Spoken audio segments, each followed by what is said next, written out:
everybody, we're back. What are the twos trying to tell us? 2022 Tarot Oracle Reading Extravaganza. Today we're doing our predictions for March, and it's looking really good. I'm pretty excited, and we're just gonna dive in. So for March, I think it's gonna be about getting really clear on what are the necessities, what are the priorities, what's really authentic. Stay focused on that. Hold your ground. Hold your ground.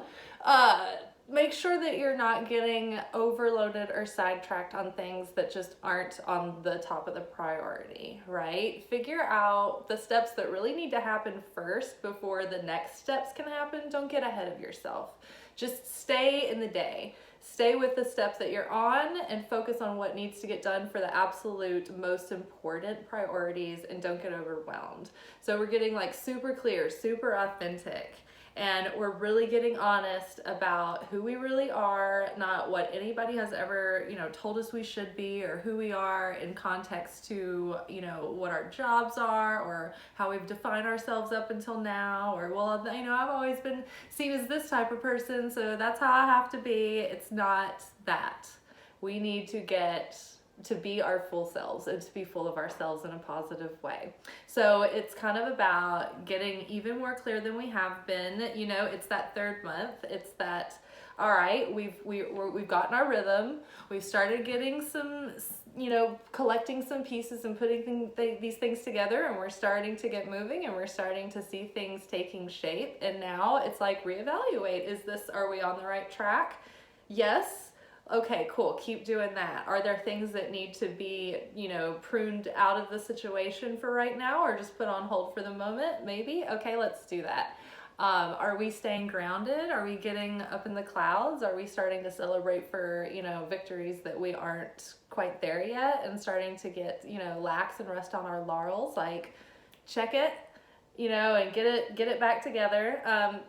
It's also going to have a little feeling of impatience. It's going to be like, okay, like, when's it going to happen? Like, I'm ready. And it's like we're going to see the beginnings of it. But we are going to feel restless and anxious to like full speed ahead, but it just takes time. And so it's like, it's all about keeping that steady momentum.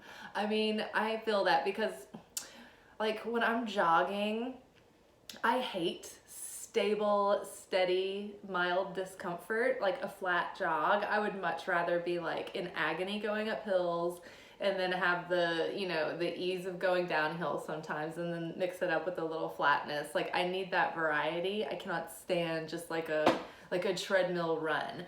And by March, I feel like it's gonna feel like the slog of like a run, or like something where you're just like, oh my God, this is like, we're not there yet.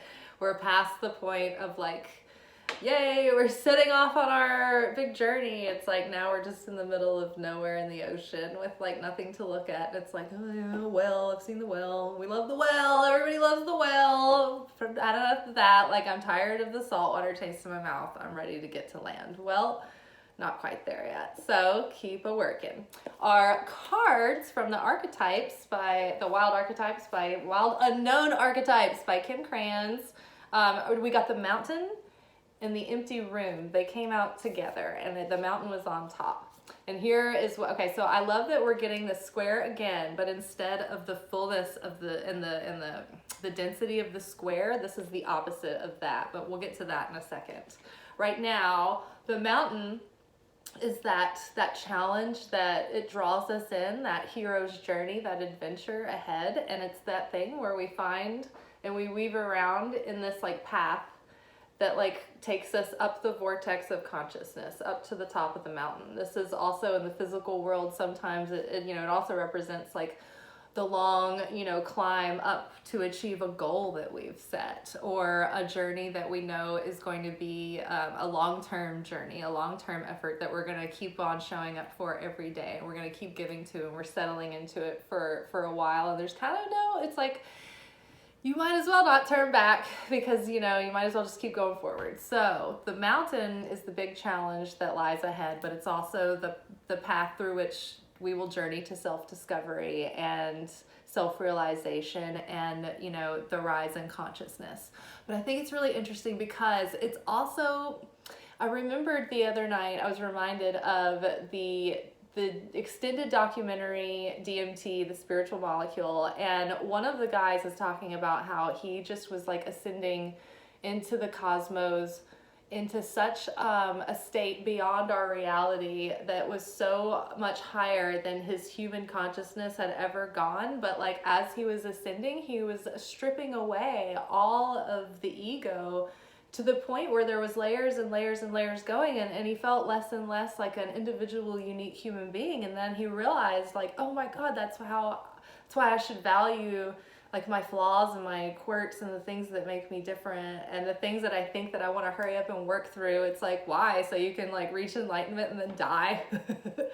Like, you know, enjoy the folly, I guess. You know, it's like you don't have to be a full-on libertine, but you know, I mean, it's like, oh, Moonstruck, when Nicolas Cage is like, we're here, Loretta, to make mistakes, to love the wrong people, to break our hearts. And it's like snowing, and she's like all awesome because she had her opera makeover, and she's being all Cher with her hair, and it's snowing today, actually. It's been a nice day to watch like all the snowstorm outside. We don't get a lot of snow here in Nashville. But, so enjoy the journey because that's the whole point, and take it slow. And you know, when you get to the top of the mountain, it's like you like the shadow of it is being a little bit too separate from everybody else, or like too high, thinking you're too high up, too grandiose, like, you know, sorry plebes. No, you're gonna isolate yourself and separate, and then you're setting yourself up for like disaster and something horrible to like really humble you. So keep that grounded humility that we're all trying to get there, so we can send the rope down for the other person to come up with us. Another thing I thought was interesting about these pairings together was about, I'm doing the To Be Magnetic Manifestation Challenge, and one of the things, I think maybe it was one of the supported calls I was watching, and it was, there was this exercise that she told us to do for the next couple of weeks, and it was like, imagine that you are at the top of a mountain and you're alone and you are just there with nothing, stripped of everything, stripped of your title, of your family context, of your job context, of all the things that you would introduce yourself as. None of that is there. None of your possessions are there. It is just you. In solitude, like, who are you? You know, like, put yourself in that headspace and like just explore, like, who and what is that? What does that look like? What is that mental space feel like? What does that heart space feel like? What does that energetic space feel like? do you have anxiety? What would you be worried about? Like, you know, I mean, it's really, really interesting. So explore that, and I think that was really poignant that came up today, and then these are the cards for March. But the empty room is one of the things about it that I saw that I feel is related to that other message was that I felt like the empty room was like stripping the self down. All the ego layers. Who are you without those? What are the higher self things that you could be living as? Like what's blocking you from being that person now unburdened? But also like what are the parts of yourself that are actually adding to your unique character and your own particular story of your life, you know? So what makes you the hero? Because the hero, you know, if you ever watched The Mandalorian, like this guy drives around in a beater. He has like shit just coming at him from every angle every day. He really barely wins every time, and he's not rich, and he's alone, and he has nothing. But like he's the fucking badass, and he didn't get that way because everything was just working out nice and he had a good time, and he's like, hi, I'm Elle Woods, I'm going to Harvard today. Like he got there because he had to like fight and grit and like survive and teeth and claw his way there in his like, you know, spaceship that's old, but it's the one he likes. It serves his purpose. It's not overcomplicated, you know, so it's not like a Mercedes in the dealership every other week. So, you know, he's happy with that, and that's what makes him the hero. It's shaped him, it's strengthened his metal. So yeah, so the empty room can also be that shadow side of the mountain, of that continuing to strive because you think that you're not worthy otherwise, or that you feel this like sense of scarcity or like this empty void. And it's that darkness that, so beyond our reality as we know it, including all the multiverse, like if you went to the edge of the universe, the very, very, very, very, very edge to like the point of like origin, like what is on the other side of that? Like when you think of like the whole universe being this diamond, what are we within? What is beyond this realm of being? That's kind of the empty room energy. It's like that vacuum, that nothingness, that void that we fear is going to suck us in from the inside out like a black hole. Like it's almost like the portal inside of our heart, like when in shadow, can feel like that black hole that's just sucking all the light, and you know, it's like this tug that's like, pay attention to me, like something needs to be done, like you have to come on this journey, you have to come through that darkness and see what's on the other side. But the thing is that right now we're in this very shapeless potential. There's a whole lot of energy right now, but that potential, that unformed potential that's on the other side of reality trying to come through, it's in that empty box that we are afraid is going to like devour us and suck us in if we ever face it. It's chaos. So we have to be very intentional about how we wield and shape and use this time, because if we have a lot of expressed potential, it will perpetuate in chaos in our life until we pay attention and do something with it.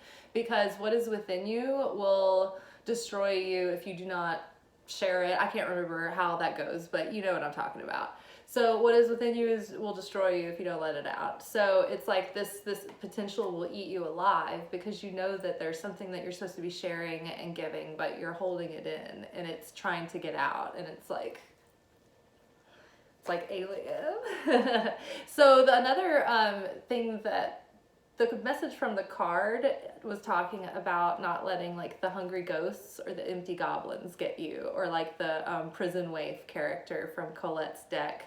I think it's the Wisdom of the Hidden Realm. There's a character called the prison waif, and it's like that, oh, I'm not good enough, I'm scared, I'm in scarcity, I'm rejected, I'm trapped, you know, I'm the victim, nothing's enough, you know.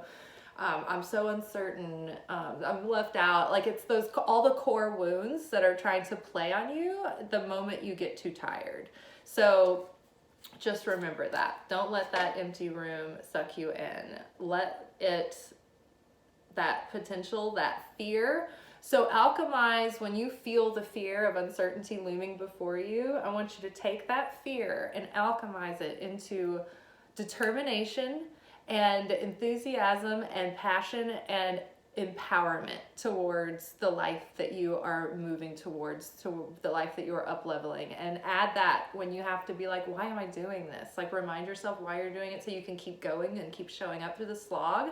Like think about that, add that to your why. That fear, use it as fuel and change it into enthusiasm and love, and pour it into that passion project. Now, our spirit, our wild unknown animal spirit is B. B is industrious. B is a hard worker. B is a team worker. B shows up and it's like, hey, I'm enthusiastic. I'm a team player. Let's all have fun, work together, and get a unified goal accomplished. B is a creative artist. B likes to add like little embellishments and beautify everything, but also B, if B gets too tired, B can sting. B is that person where we were talking about the other day, the sustainer, doing things in a sustainable way, learning how to like exercise boundaries and limits and be compassionate with yourself. Like you have needs and you need to rest, and you know, if you need a time that you're tired or like you don't have any energy, that's fine. It doesn't, like, you know, we can run ourselves down. Weakness is not, like, knowing when we need something is a strength. So just be strong enough within yourself that you're so secure that it's okay to need rest. Like, you're not winning any awards. No one is like giving you the big like special like trophy because you ran yourself into the ground and got there moments before you might have. Like, everything is all timing and, you know, divinely ordered anyway. So be industrious. Continue to work hard, stay focused, be successful, and be in alignment and authentic, and be very clear about what is really authentically true to you. So remember that whole stripping down what's not necessary, because you don't want to be like run yourself down and be overworked. You want to bring that happy spirit into team dynamics and not get bent out of shape when you're stressed. Don't take it out on others. Just remember, just like be like, okay, we're gonna stay in fun mode. Like, we're gonna enjoy our life. These are the days of our lives. Like, we're gonna have fun with this. It's no big deal. It's not the end of the world. It's not a race. Everything is happening in its own time and order. And so the more that we get super clear and super honest and super genuine about like what is like, you know, what really lights us up, what turns us on, like, for real, like, get in alignment with that, and like everything else is not important. We need to get clear about where we're directing all of that energy. Matt, the Egyptian goddess archetypal teacher that is with us this month of March, is talking about truth, and she is card 30, which reduces to 3, that divine trinity, the Holy Trinity. Father, Son, Holy Spirit, alignment, getting clear about like the most connected, fullest potential of yourself that feels the best to you, that is like, oh my gosh, that would be like my dream life, like my fantasy life is this, and like that would be like super, that's totally me, like that would be what I would do. That's what Matt is asking you to do, and she's asking you to get painfully honest with yourself.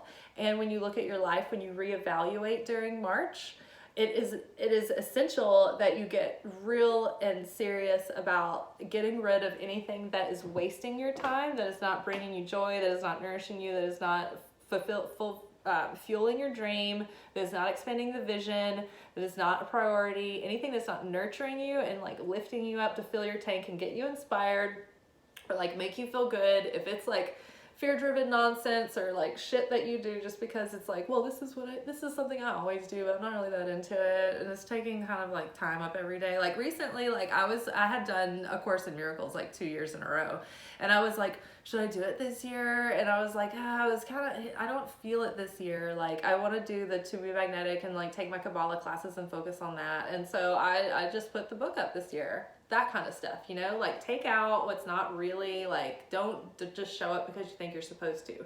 Let go, strip yourself of what, you know, your family, parents think you should do, what you think your friends think you should do, who society tells you to be. Just what do you want? Because when we keep on and continue with that, we are going to get our wish granted. We are 9 of Cups, wish is coming true, and 3 of Wands, planning for long-term abundance from past choices. Planning for long-term abundance from past choices, pride in the success of your labors, be patient as you decide what's next. So this is that moment where you're starting to break through. The ground is breaking, you're seeing the sproutlings coming up, and it's getting really exciting. You're starting to see the evidence that what you're doing, your plan, is actually a good plan. It's just that it hasn't been showing anything yet. Everything's been happening underneath the surface and behind the scenes. And so you're beginning to see the evidence that your wish is coming true, and that your wish is, it's almost as if it's like you're beginning to live the wish, and it's beginning to be your new normal. And so focus on, you know, celebrating and reevaluating, like, again, what's working, what's not working, like what's expanding, what should we start directing our focus on, like now that we're looking at all these things, what feels right as we keep going, and what's like, okay, well, we tried that, like that's not really what we thought, so let's just like turn our attention. So getting clear, getting authentic, staying on course, and being able to be flexible and mutable is going to be really helpful this month, because, you know, as we're more honest and we don't want to keep with something, we have to be honest and flexible enough to like let it go from our, you know, routine or whatever. And so our final card is Seven of Pentacles. She is like, all right, like, what now? Like, is there a bloom coming? Like, is this it? Like, so this is just another thing to say that seeds are well planted. It feels you're having the growing pains, and you know the next phase isn't quite fully formed yet. You're in this pubescent moment where you're like waiting for your garden to flourish, and it is just, you just got to keep on going, keep doing what you're doing. It's the long journey and there's no way around it. You just got to keep doing it, keep doing what you're doing, and yeah, good things are coming. The wish is going to start showing. You're going to start seeing evidence of it. So use that as fuel and stay excited and stay true to yourself. All right, I'll see y'all in the next video for April, my birthday month. Bye.